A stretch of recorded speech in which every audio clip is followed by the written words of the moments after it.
Hallmark and cottages seem to go hand in hand.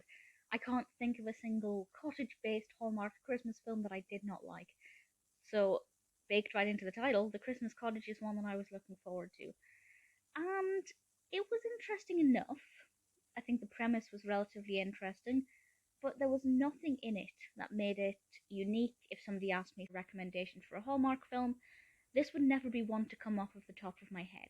It was fine to watch it once, but not really very gripping or interesting compared to pretty much every other Hallmark Christmas film.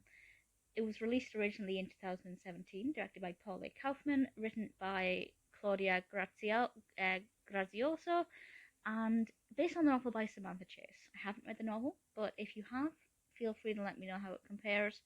I'd be quite interested to see if the narrative's very similar. So, this focuses on a cottage where, from years back in the family, the grandmother or the great-grandmother declared that any couple who spends the night there at Christmas will be in love forever and ever. Lacey's best friend is getting married, or her cousin, I can't remember exactly, it's trivial detail, is getting married there, so she has to go up to this cottage. And while she's there, she bumps into Ian. Lacey Quinn is played by Merritt Patterson, Ian is played by Steve Lund.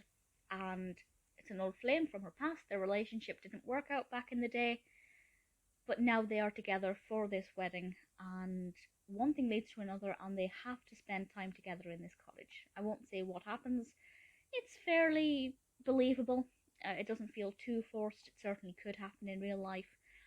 And will the magic of the cottage actually work? Will their love be reunited, or will they go their separate ways? I'm not going to say what happens, but it's quite predictable. It's an interesting concept. I like the idea of this cottage where if you stay there overnight with somebody else, you will have true love forever. It's very sweet, very romantic, kind of mushy, but it works, particularly with the setting of the wedding. This is not actually focused that much on the wedding, and that's good news if you don't really like Christmas films based on weddings. I don't mind them. I can take them and leave them, but I have to be in a certain mood because I feel like bridezilla characters just do my head in. But actually, it's not so much the case here. With regards to how festive it is, it feels cozy. Certainly it feels cozy. There's Christmas tree decorations. It's quite festive. It's not the most festive Hallmark film I've seen, but I enjoyed watching it. If you're looking for a cozy, romantic Christmas film, I think The Christmas Cottage is a pretty good one to go with. Not amazing. Not my favourite Hallmark cottage-based film, but I think I'd be happy to watch it again.